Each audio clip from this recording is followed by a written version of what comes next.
Hello, everyone. Welcome to episode 3 of the Get Your Flicks Out podcast. I am joined by an actress, a voiceover artist, a singer, a Welsh wizard. It is the one and only Catryn Philbin, who is also a very good friend of mine, an absolute legend. Ran out of things to say.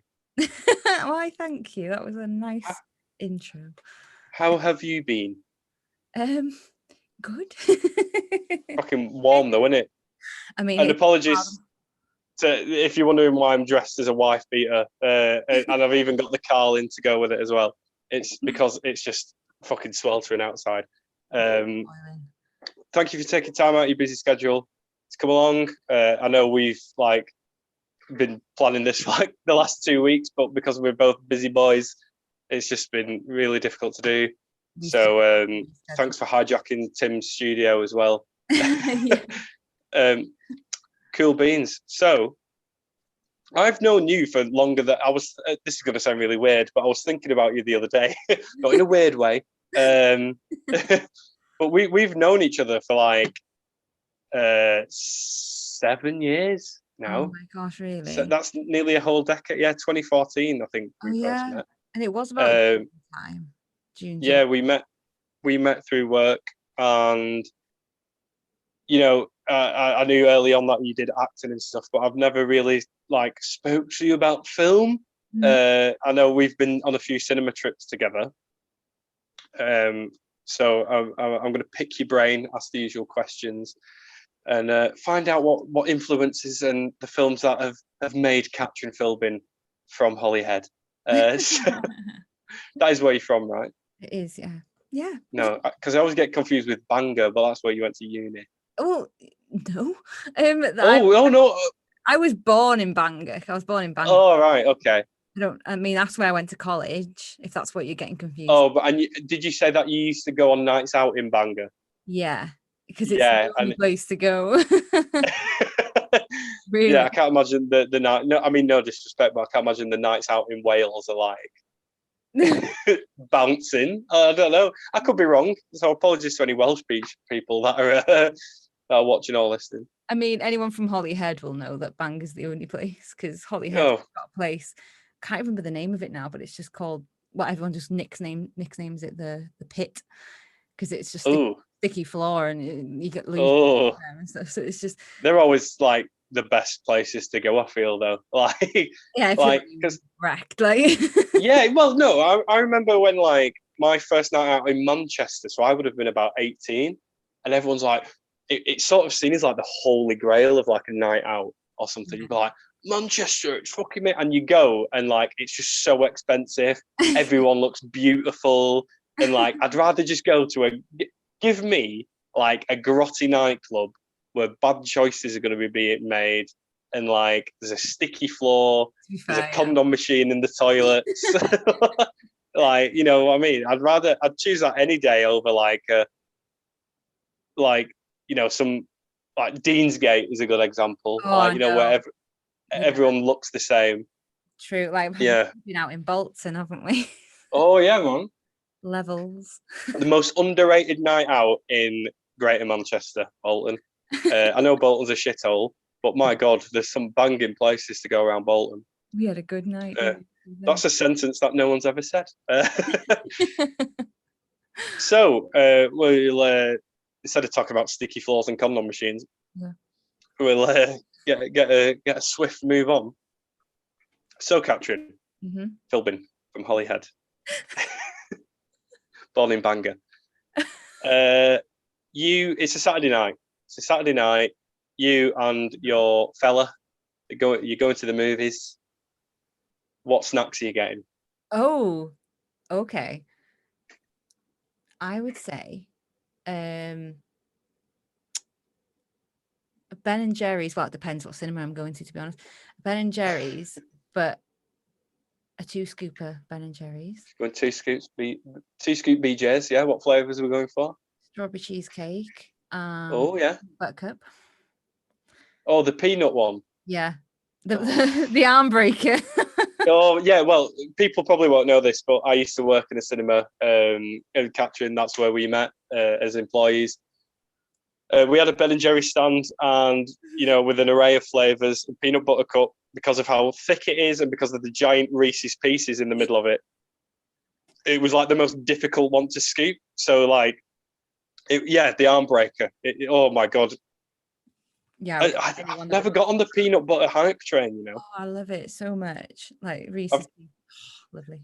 I know it's like huge in like America and stuff, but yeah, I don't want like nuts flavored ice cream. Like, well, you know what I mean? What's all that about? And I would get an ice blast. Oh, she's got an ice blast. See, where I work now, we don't do those, and I don't know if it's a blessing or a curse. I mean, it probably is a blessing, to be honest. Yeah, I've never got on the ice blast hype train, and I think it's because of like it's just ice with food dye in it. I mean, yeah, it's like coated in sugar, but you just want it sometimes. Like, yeah, I've just never got on board with it. Well, are you a popcorn eater? Do you know what? I wasn't until I actually worked at the cinema and the sweet and salted came out. Do you remember? Oh, the mix, the classic mix. Yeah. Not one where you actually mix the sweet and the salted together. Oh yeah, it was like the pre-packaged mix. Yeah. Yeah, because I don't actually like sweet popcorn. It tastes just stale to me. But I don't mind salted popcorn. But with sweet and salt together, it's like a perfect mix. So it's a bold statement. But if you had to choose between sweet or salt, because mix is too much of a cop-out to say, what are you choosing? Salt. Straight out the gate. Salt. Wow, okay. See, I was never a salty man until my girlfriend left me. No, until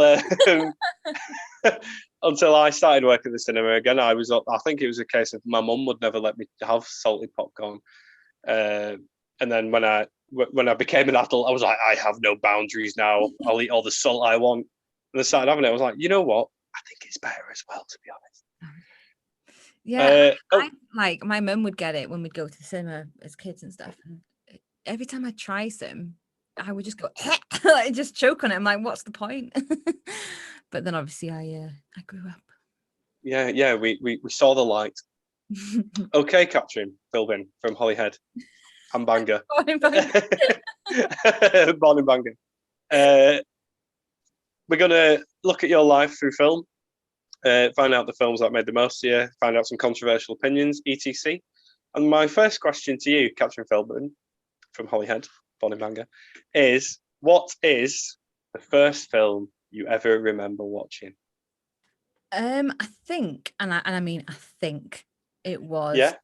I think it was Ariel, the Little Mermaid. Okay, the Disney, the animation.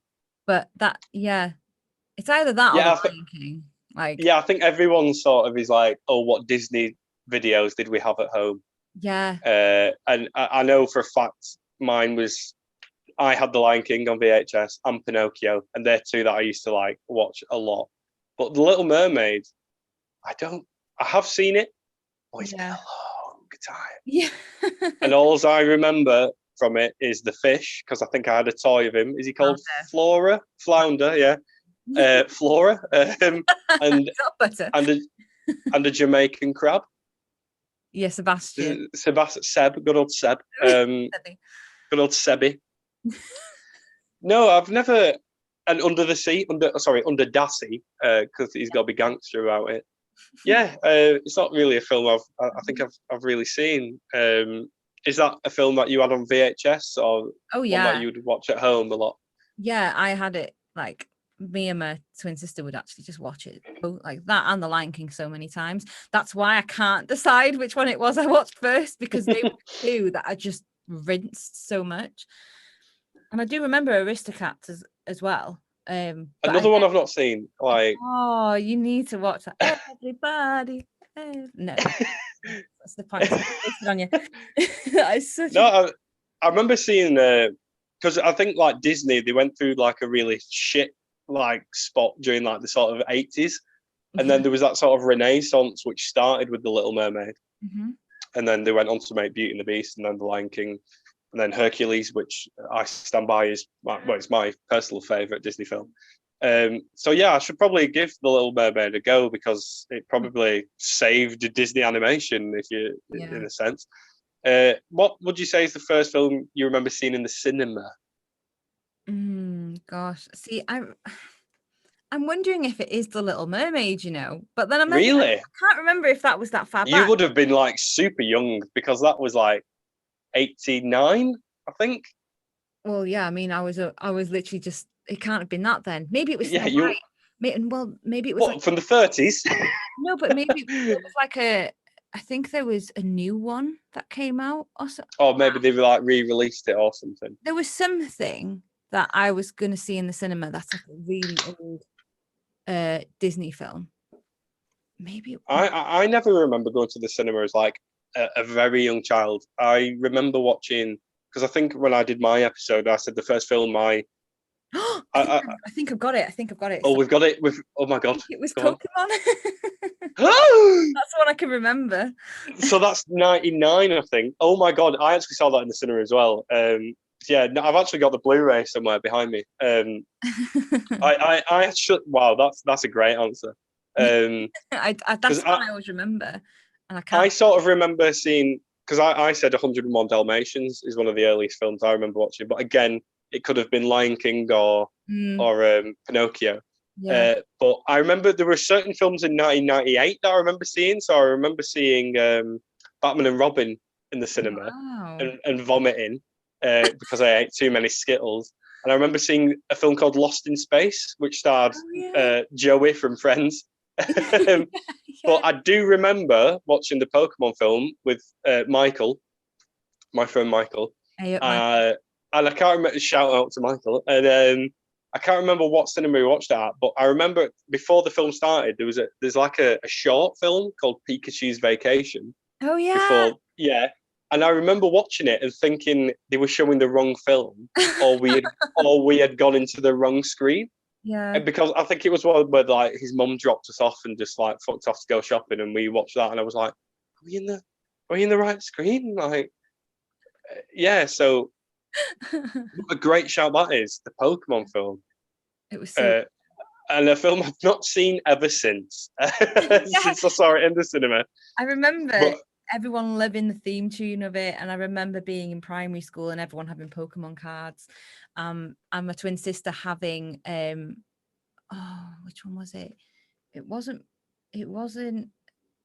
Pikachu, it was the one above that. I'm Raichu. It might not have even been that. That's what Pikachu evolved into. So yeah, can I just clarify that I'm not like massive on Pokemon? I know, like this is the worst. But it does play. I think, like, especially for our generation, especially, it played a very important sort of role because I remember Pokemon very vividly. Like, we would have been around when it exploded. And again, I remember when it first came out and everyone had the cards. And my God, I would have been like 6 years old, maybe. I remember going to Woolworths to get like the £2.50, packets. Packs. Yeah. And I remember collecting so many.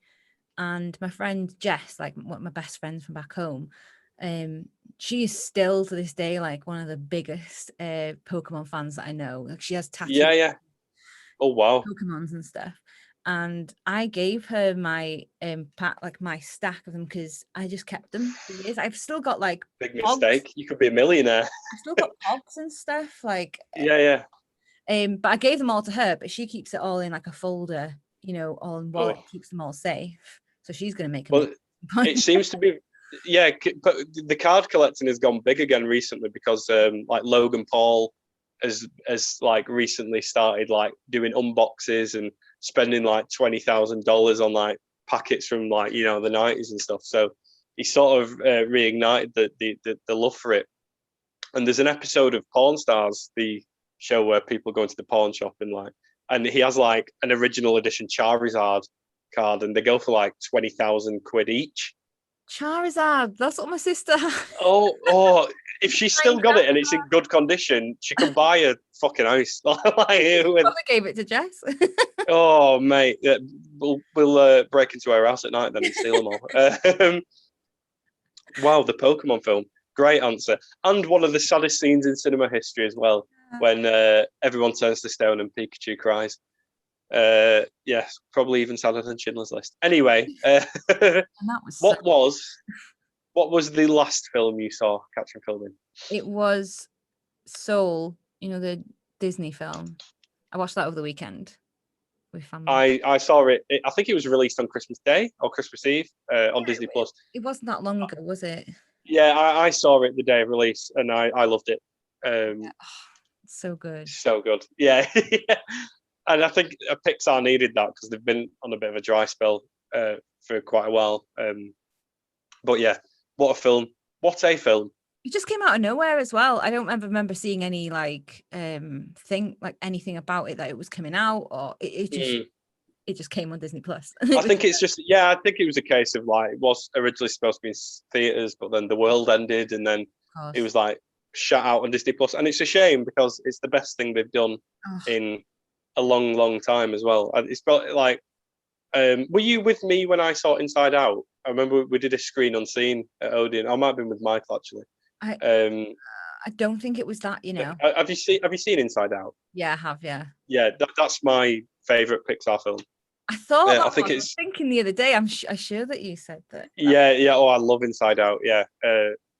Like the way. I mean, I know Disney's a horrible Nazi corporation, but the things that they do with their films, like something like Toy Story 3, which deals with moving on as an adult, and then Inside Out sort of deals with like mental health, really, and then for Soul to deal with like death in the way it does. These are really heavy subjects, and it hits the nail on the head. And I loved it as well. And I didn't even know that Graham Norton was in it as well. As soon as I heard his voice, I went, "That's Graham Norton." Like as if I didn't realize it. Which you should. And then I saw his name in the credits. I was like, "Of course, it's fucking Graham Norton." Yeah, it's just his voice, isn't it? But yeah, I just love the fact that it doesn't press on any sort of religious sort of form of what happens after death sort of thing. It focuses on the fact that you've got one life, and so live it. Yeah, like stop working your shit job like I'm doing. Start a YouTube channel with 35 subscribers. And a podcast. And the podcast that somehow gets like 100 listeners every episode somehow, according to the statistics. Yeah, great answer. So have you been to the cinemas since they've reopened? I was going to, but I have been very busy, so well, that's true. I've been twice. Yeah, right, okay. So what should we go with next? I saw the new Saw film. Oh yeah, that is nice, isn't it? And I saw A Quiet Place Part 2 on the weekend. Yeah, and the review for that is up now.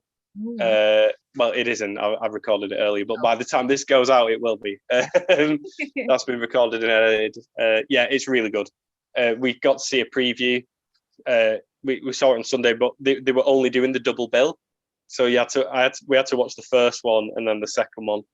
I've actually got the first one next to me here because I was using it for my review. Yeah, so it was like 4 hours because each film is an hour and a half each. Then you had the 25 minutes of trailers. Then there was a 10-minute interval between each film. But it's really good. It's really good. That's good. It's proper good, mate. Next question is Catryn Philbin from Holyhead. What film has scared you the most? Okay, so I had to think. It could be either as a child or as an adult. I had to think about this because I don't know if you remember me saying like scary films just don't scare me. And I just sit and if I'm going to watch a scary film, it has to have a good plot, otherwise I'm bored. And I just preempt all the scary moments and the jumpy moments, and I just don't flinch. So I thought back to when I watched Signs years ago, and it was the one film that I watched, and at the end of the night I was going into the bathroom to brush my teeth, wash my face, and I felt like I was too scared to look at the mirror because I thought something was going to be behind me. Some creepy alien. I feel like I've never seen it, but I'm aware. I know everything about it. I know it's aliens, and you defeat them with tap water or something. It's a long time. I can't even remember. I just remembered that moment.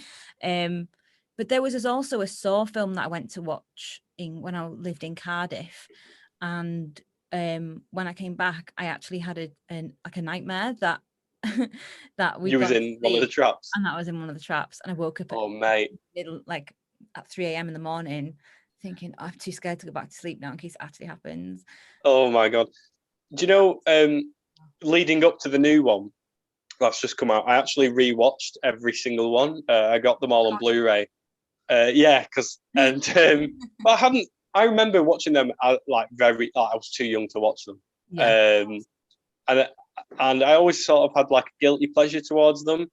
And then I watched them all in the lead up, and especially in the sort of first three films, Jigsaw, like he chooses people who are like depressed. Like he's like, you don't appreciate your life. Because in the first film, there's like a guy who like self-harms, and he's like, so do you cut yourself for attention or because you really want to die? Tonight we'll find out. And he like shoves him in a cage full of barbed wire, and I was like, fucking hell, mate. Like that would not, you know what I mean? Yeah, that wouldn't go down very well today, wouldn't it? Like if I existed in that world, I'd be fucked. Yeah, and I was like, because I remember like when I watched him as a kid, I was like, whoa, this Jigsaw guy, like he's fucked up, but like I kind of see where he's coming from because these people don't appreciate their lives. Turns out they're just like suffering from severe mental health trauma, and he's putting them through more. and he's just a fucking psychopath. Yeah. If I was in that trap, I'd be like, yeah, just do it, mate. Yeah. Press the it's like, oh, there's a key in your stomach. I'll be like, and you've got to cut it out. I'll be like, oh, well, nah. Honestly, though, I do think to myself, if that was going to happen to me, I think would I genuinely try and get that key? No, and he doesn't give them long enough either. Like the fact that they wake up, they've got to process the fact that they're in the situation they're in. He says, right, you've got 60 seconds to cut your fucking nose off to find a key that's in your nostril. And you're like, what? I've only just woke up. The drug that's still... Stop it. Whoever's putting me on. Yeah, maniac. He's a maniac. And the new film's not even that good. It's one of them I watched, and it was like, when 3D became a thing, and people watching it and then realised that 3D is actually causes you headaches, and it's just really I was seeing one of the Saw films, and I can't remember which one's which now. And there's one at the beginning where it rips her apart. But then you just see a bit of her boob just going because it was like just this boob coming towards me. It's the last one, I think, because that was it's called Saw 3D, but it was also Saw the Final Chapter. Yeah, 3D, that was a gimmick that lasted for like 6 months, wasn't it? But I just spent the beginning of it like laughing my head off just because of this bit of boob that just came towards me. I was like 3D tits. I was like, is this just a joke? But yeah. So Catryn Philbin from Holyhead and Bangor, born in Bangor. What film has made you cry the most? Are you someone who cries a lot in real life? Yes, I thought. I'd say I probably get angry more. But then when it comes to films, right? So I studied in drama school, and there were moments where you had to learn about emotions and what you tap into from your own life and your own experiences and how you can bring that into your performance. And oh my gosh, we did like this exercise, and we had to bring in something. I'll talk about the film in a moment. I realize I've veered off. Yeah, that's fine. No, it's fine. And we had to bring in something like a picture or something connected to maybe someone who's passed away or something that triggers an emotion in us. A lot of people went for something that made them cry, but it could be something that made them really happy or whatever. And only a year before that, my dog had passed away, like the family dog we'd had for since I can remember. And I clearly was not over this, because it was like I really thought I was able to handle it, right? And it was like an AA meeting or something. We were in a circle around each person. By the time it got to me, I couldn't even speak because I knew that I knew what I was going to have to talk about. And I spent the whole lesson trying to contain these tears, and they just kept coming. And I feel like ever since then, I cry at so many things, but before that, I had a heart stone. Hard as fuck, mate. Yeah. It was like the session just tapped into something, and obviously because as an actor, you've got to hone into these things about your life that can connect with the character that you're working with, and it just makes you more aware of your emotions and how you feel about things.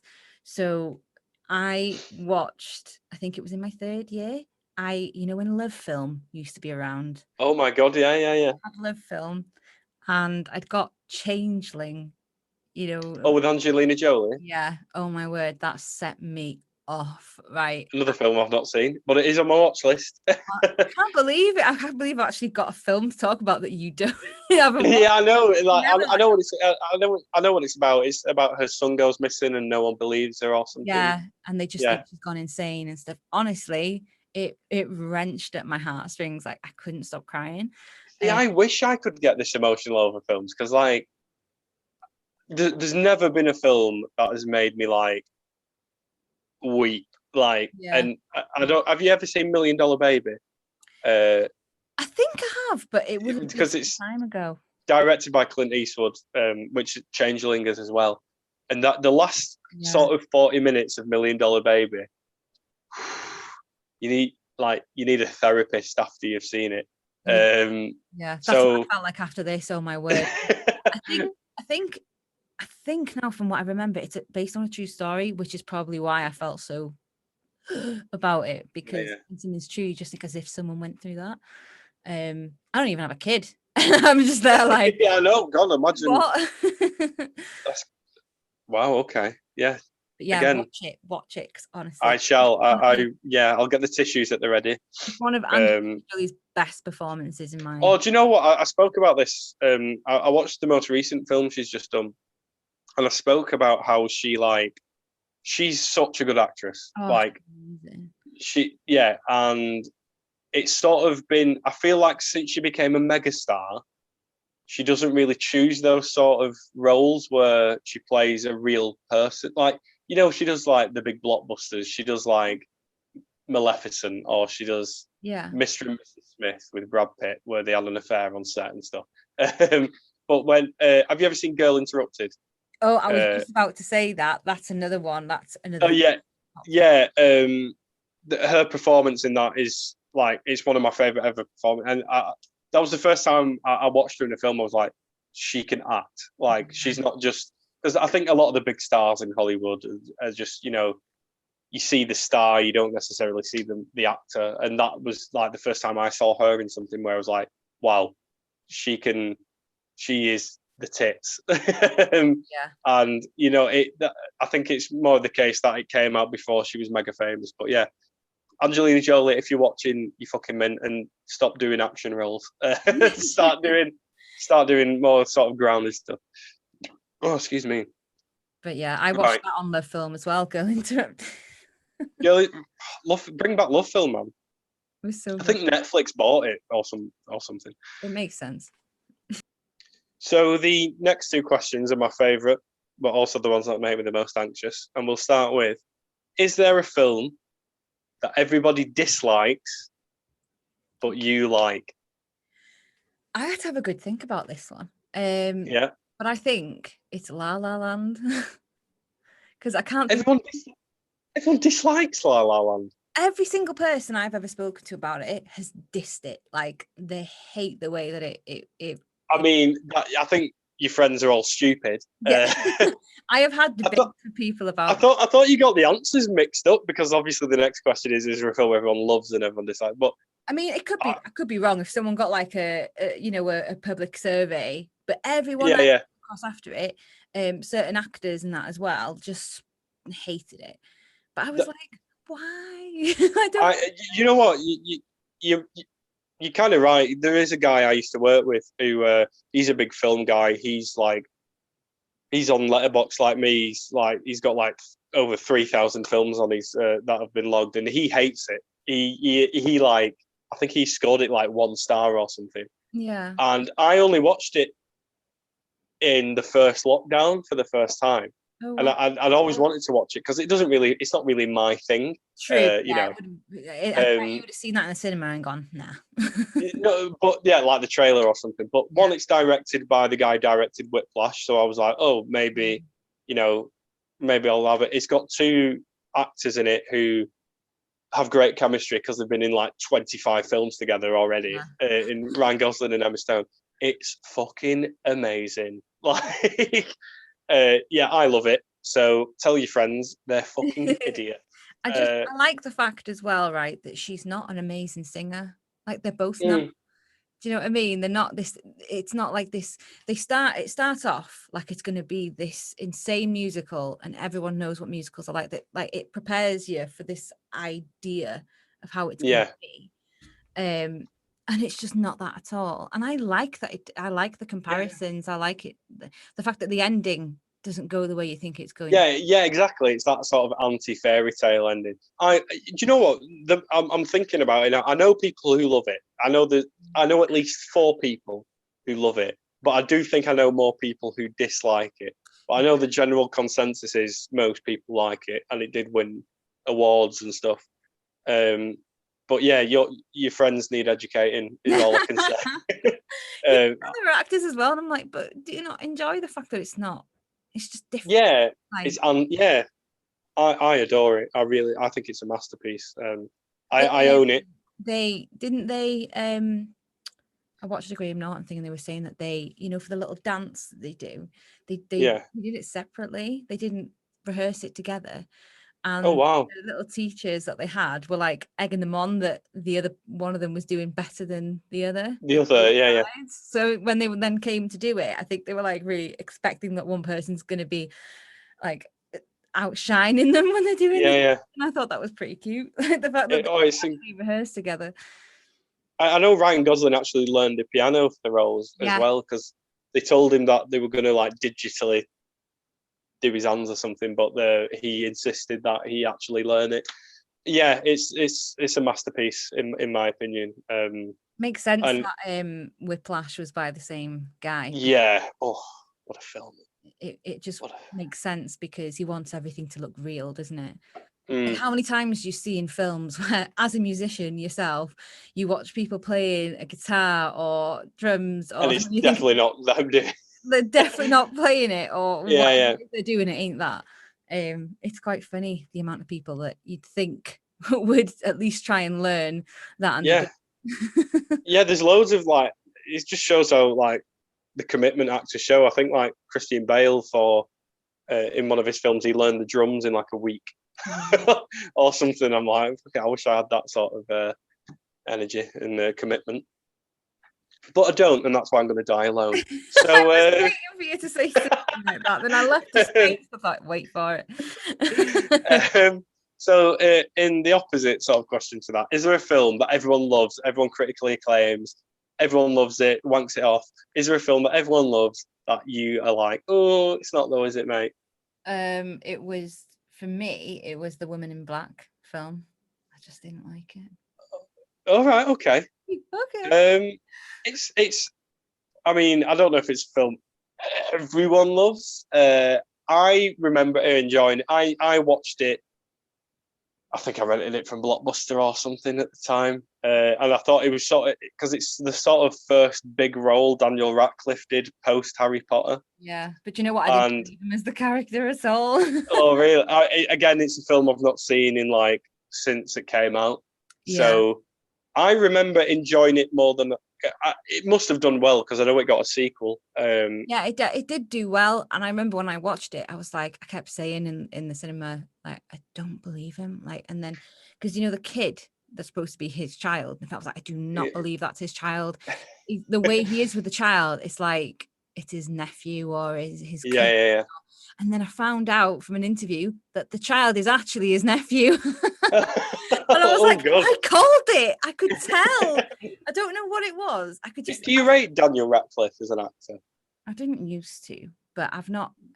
But that was when he was younger, in like the first, Yeah. Harry Potter's. Like you got to give credit for that. But I rewatched the sort of first 3 Harry Potter films again in the first lockdown, and for child actors can like make or break a film, and the 3 of them are excellent. Like the 3 of them, especially when you take into account they would have been like 11 years old at the time. Yeah, you can't like you can't expect greatness like too much but from them. they're actually all three of them nail the roles in my opinion. But I only watched the first three, so I'm yet to get to the other ones. I would say in the first film, I would say their acting's pretty weak. Yeah. Probably. Who's the guy that plays Ron again? I've forgotten. I thought Rupert Grint. I thought he was good pretty much throughout, but the other two, I felt like they polished throughout the films, whereas in the first one they were both pretty weak. Like, I don't want to. I hate tarnishing kids on their faces. It's always like, fucking shit. As if I can say anything. Do you know what I mean? I was probably awful at that age. But you know what I mean? They're the ones that are on the screen anyway. But I've not really seen him in much else. Like, obviously, he came out with something where he's like a doctor. I can't remember what it's called now, but it came out ages ago. He's like the main character in it, but I've never seen it. I remember him getting his. He did like a really famous play where he got his cock out, didn't he? Yeah. Oh, I don't remember what that's called now. I actually wanted to see that, not because he was getting. Because you fucking nonsense. No. I was like, I just wanted to see what his acting. Harry Potter's wand looked like. Do you remember him in Extras? He was in like the first episode. Oh my god, yeah, when he has the condom. Yeah. Unraveled. Next thing I saw him in, and I was just like, wow. I've only seen him in a few things, but he seems to, and I think it's him and Frodo in Lord of the Rings, Elijah Wood. Mm-hmm. They both starred in these like fucking enormous franchises, and then after that they've just sort of limited themselves to starring in weird indie films. Like there's that film where Daniel Radcliffe plays like a farting corpse with Paul Dano, and weird shit like that. But yeah, again in the original. But The Woman in Black, I remember enjoying it. But yeah, I'll have to give it a rewatch and see if it's as bad as you say. There's certain lines, right, where he goes, "What? I'm a wizard," and it's like. There's just little things where if you look back, you can tell they're just saying it because they're memorizing it in their head rather than giving themselves a reason to speak. Do you know what I mean? I'm a what? I'm a wizard. You're a wizard. A fucking wizard, Harry. Where are we up to? We'll stay on a negative note. What's the worst film you've ever seen, Catryn? Oh, this one was really hard. I always try and find the positives and things, but I literally I think the one thing I could only think of was like Sharknado or something, something that's absolutely awful. Like it's just there to be awful. Yeah. That's probably one of the worst I've seen. Have you actually seen Sharknado? Yeah. I haven't. Not by choice, to tell you. But I definitely. I think there's films like that though, like it wasn't like I said I said in my episode that no one goes to make a bad film. Like you don't like, but I think that's an exception where like no one knew it was going to be good. Everyone involved in it knew it wasn't going to be good. It's just one of those films like although it's a fucking travesty, like you can still get enjoyment out of it. Yeah, you can get this out of it. If you want a film on par with that, I should recommend a film called Velocipasta, which is a film about like it's the best film I've ever seen. So it's about a priest, and so like it's obviously like been made by not even film studio. It's just been made by a bunch of mates, right? And they're not actors or anything, but I think it had like a $40,000 budget or something, so it's like really cheap. And it's about a priest whose parents get killed in a car explosion.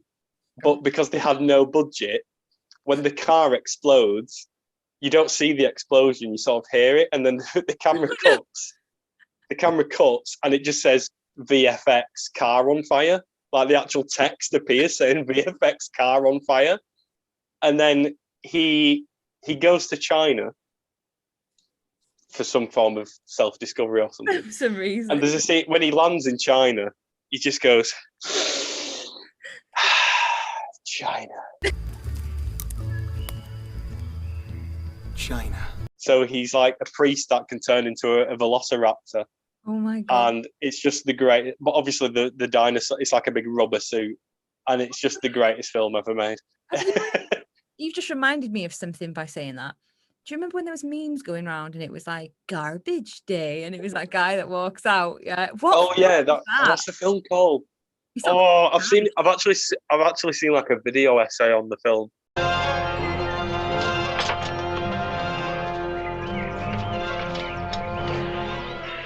Garbage day. Huh? No.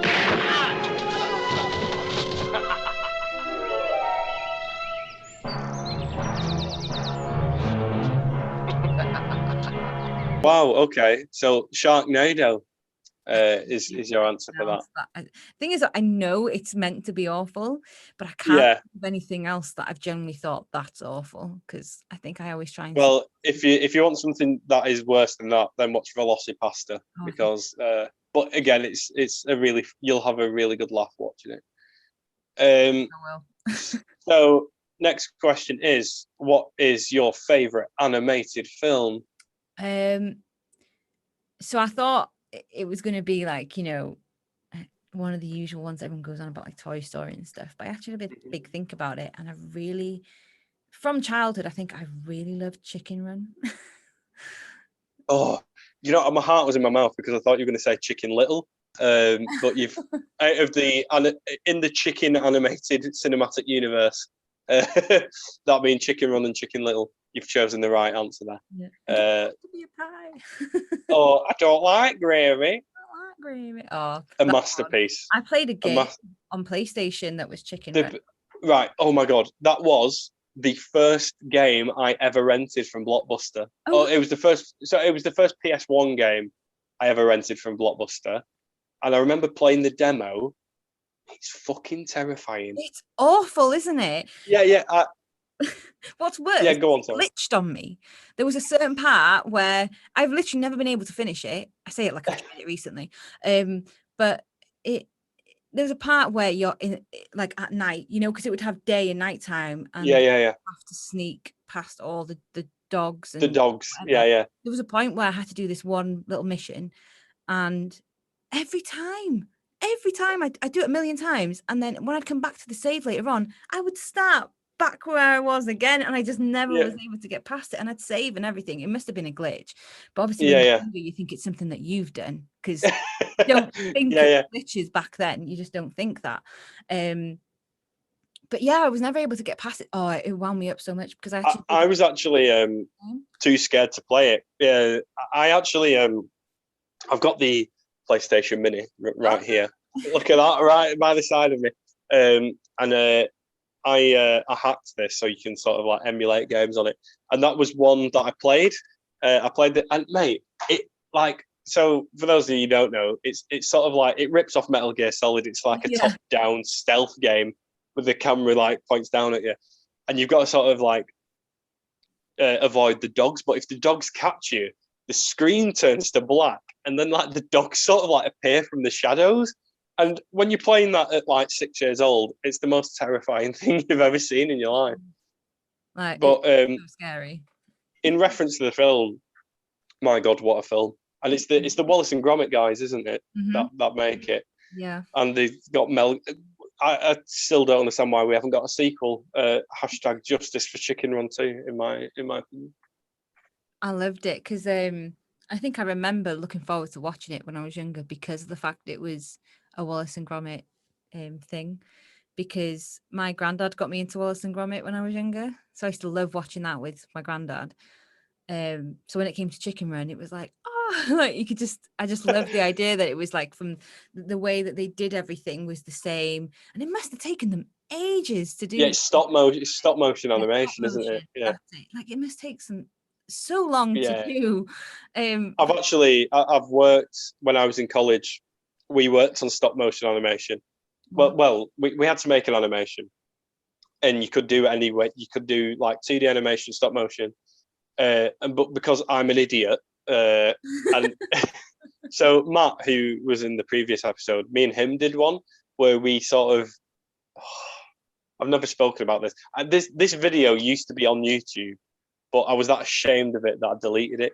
And I actually titled the YouTube video "The Worst Animation Ever Made," and it was like, so when I was in college, Media City was being built, and we had to make an animation about Media City in Salford, and because he's a musician, and like we made like a character. I like designed a character, and basically the animation was like, it was stop motion, but instead of like clay models, it was like paper cutouts. Wow. So we had this character. Oh, don't worry, it's shit. Like we had this. Yeah. We had this character like walking through an audition and not getting the audition, and then by the end of this, like by the end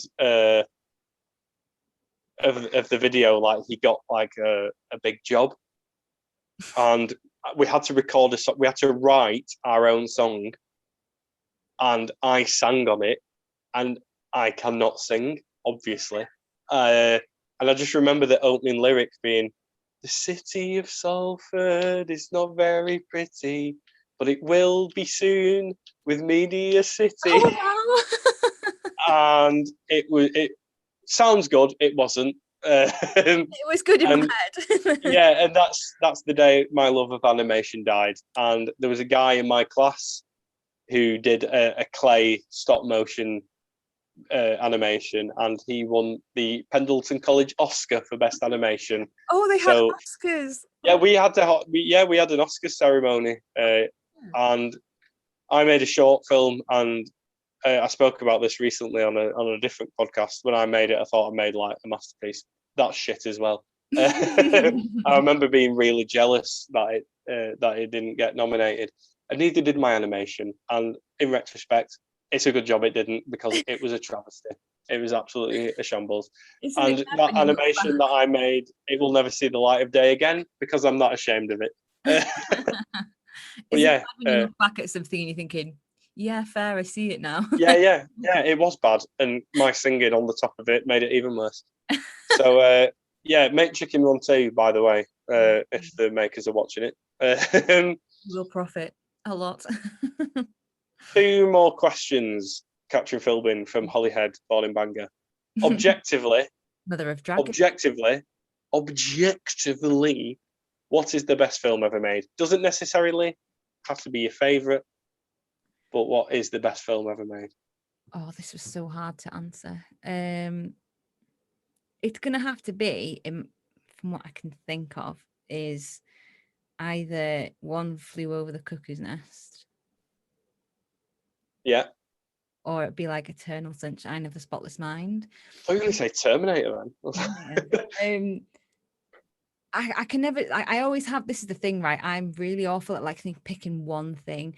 I'll have different genres. It's like when people ask me what objectively I would think is my favorite music, like my favorite band or song, like I can never pick one, because I'll have, but if it's this genre, I like this, or do you know what I mean? Yeah. So that's why I can't pick one. But if you're going to make me do it right now, I would probably say One Flew Over the Cuckoo's Nest. Excellent answer. I'll take that any day of the week. Probably in my top 5 favourite ever performances, Jack Nicholson in that film. Yeah, I'll take that any day. And little Danny DeVito is in it as well. I think that's why I like it so much, isn't it? He's such a little cutie. That was actually the first film that me and Lauren watched in my bedroom. Sounds a bit weird. It wasn't the first film we ever watched together, but I obviously collect Blu-rays. That was the first Blu-ray we ever watched together, and she had never seen it, and she loves it as well. Yeah, an incredible film. Great portrayal of mental health. Yeah. It's, for the time it was made as well. I think it's based off a novel. Yeah. But and the guy, Doc Brown from Back to the Future, is also in it as well, isn't he? Yeah, and what's the fucking nurse? The proper slag, Nurse Ratched. Yeah. Who got a spin-off TV series, by the way. I don't know if you saw it. No. I think I've seen something about it, but I've not like. Yeah, it's on Netflix. It's the she's in American Horror Story. Of course. Yeah. Sarah Paulson. Yeah, she plays Nurse Ratched. Her name. But yeah, what a film! What a film! It's mad to think that they weren't the original people that were going to get cast for it. You know, Jack Nicholson and I can't remember her name now. They weren't supposed to be first choice. Oh, really? Yeah, I can't remember who it was supposed to. I mean, this is pointless if I can't remember it. But like, I just remember reading something about it. Like, they weren't going to be first choice. But wow. I couldn't imagine anyone else doing it. Yeah. You know what I mean?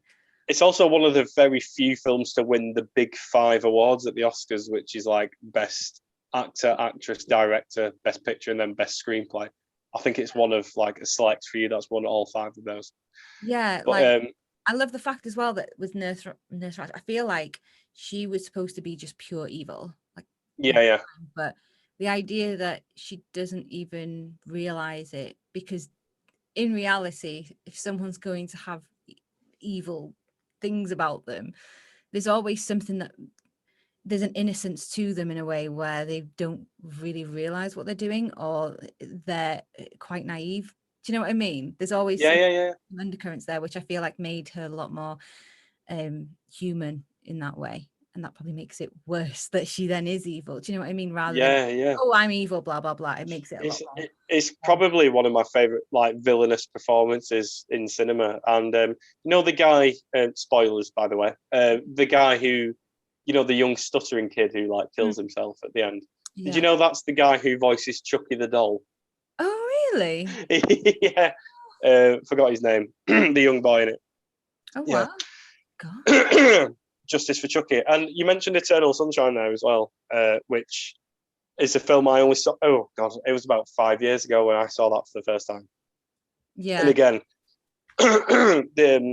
I love that film, with the exception there's like a 10-minute segment in it where like Jim Carrey's like, they go back to his childhood in his head and he's like wearing a bit like a nappy and shit, and I'm like, it's a bit stupid, isn't it? But it's Elijah Wood's character in that and what he does, where he steals all the papers to make Kate Winslet fall in love with him. Oh, what a bastard! I know. What a bastard! I just and think... then sorry, carry on. No, yeah, and then the twist where you find out Kirsten Dunst has undergone the therapy as well. Oh my God, what a film! So good. I like the idea that you kind of get this idea of romance, but it's not. Actually, I like that.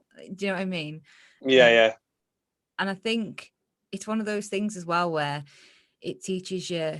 When I watched it, I remember just feeling like, wow, because when you think about it, all your memories, all the things that happen to you make you the person you are now. Like what you go through, you grow through. So imagine getting all those things. What person would you be? Yeah, it's mad, isn't it? Completely. Or if I think of any of the worst things that I've been through in my life, like how it's changed me, but for the good. Do you know what I mean? Things that you just, I can't even like talk. It's one of those things where you need those things, you need those memories, and you need those moments to go through to be able to get through the rest of your life. Do you know what I mean? You get rid of it. Man. Really interesting when you think about it in that way. But yeah, I might rewatch that film shortly. It's bloody lovely film. So Catryn, the big question, the final question is, Catryn Philbin from Holyhead, what is your favourite film of all time? I can always I was literally thinking I can't even answer this, like what I was saying before, because say every couple of years I'll probably change it. But I like films where every word means something. So you could have a film where it's got barely any like such a small amount of script. But everything they're saying is for a reason. I can't really think of a favorite film. I have watched Closer again recently. I don't know if you've seen it. Oh my God. I saw that for the first time about 6 weeks ago. Oh really? The one with how have I just known? Like, I don't know. Yeah, the one with Clive Owen and Jude Law and stuff. Yeah. I think that speaks to me on so many levels because it is like poetry. you know, Yeah. like everything they're saying it for a reason, and I didn't even know the Panic at the Disco song came from that film, because like when she says it, I'm like, oh, the Leonardo DiCaprio meme where he's like pointing at the TV. I was like doing that. Also, it had one of my favourite lines ever where Clive Owen and Julia Roberts having an argument. Oh, that scene is just legendary. It's just it's I think it's where he asks her, was he better at sex than me or something? And she says yes. And then he says something like, oh, I'm glad you told me that. Now fuck off and die, you fucking slag. And I'm like, I just remember watching it and being like, oh my God, Clive Owen, calm down. Why is the sex so important? Because I'm a fucking caveman! Did you touch yourself while he fucked you? Yes. You wank for him? Sometimes. And he does? We do everything that people who have sex do. You enjoy sucking him off? Yes. You like his cock? I love it. You like him coming in your face? Yes. What does it taste like? It tastes like you, but sweeter. That's the spirit. Thank you. Thank you for your honesty. Now fuck off and die. You fucked up slag.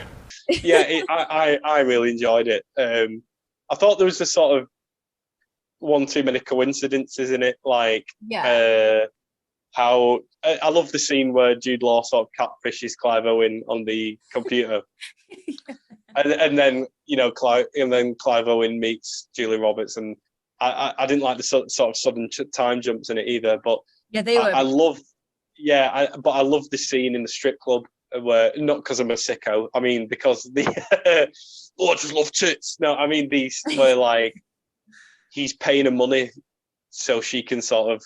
But you see, that scene is kind of like herself as well. I felt that was like Shakespeare or something. Like what they're saying is everything that they need to say, but it's so well written. Like, it's just so nice to work with. But sometimes a lot of it is just underneath the lines as well. So you're thinking, what are they talking about? But they actually are quite obvious with what they're asking. Yeah, like the main one is when he's given her like hundreds of pounds to tell her name, and she says, "Oh, my name is Jane Jones." And he's like, "No, but what's your real name?" And then she's like, because he thinks her name is Alice, and then she's like, "No." And then at the end, when you see her passport, it's like, "Oh no, her name is Jane Jones." She was telling him the truth the whole time, and you're just like, "Oh shit!" Yeah, yeah. Wow. I did not expect that answer. I've never spoken about that film in my life. Have I never told you that I like that film? I've got I didn't even of it and everything. Like, I just loved it. Yeah, it's amazing. Wow. I remember saying ages ago one of my favourite films were, and I don't think you'd watched that one. What's Eating Gilbert Grape? Did you ever get to watch that? I think I saw it on Channel 5 one night. Oh yeah. But I don't think I've ever seen it from start to finish. But that's on my list. I just know it's about a massive woman with two sad kids. Leonardo DiCaprio with like his youngest role. Yeah. And he's incredible in it because it's Leonardo DiCaprio. Yeah. But again, where you're like, I was saying about Harry Potter, I don't want to judge kids, but then you see kids playing those roles and you're like, whoa. Yeah, exactly. So Daniel Radcliffe, take fucking notes, mate. Even though you're like in your 30s now.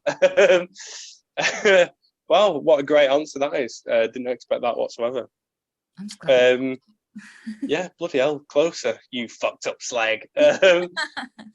So, Catryn Philbin from Holyhead and Bangor, you've been a wonderful guest. Is there anything you want to sort of show off or plug before we leave? It feels so weird. If you're allowed. Basically, so I have been a voiceover for, the voiceover of, in a film called Atlas. Why am I stuttering now?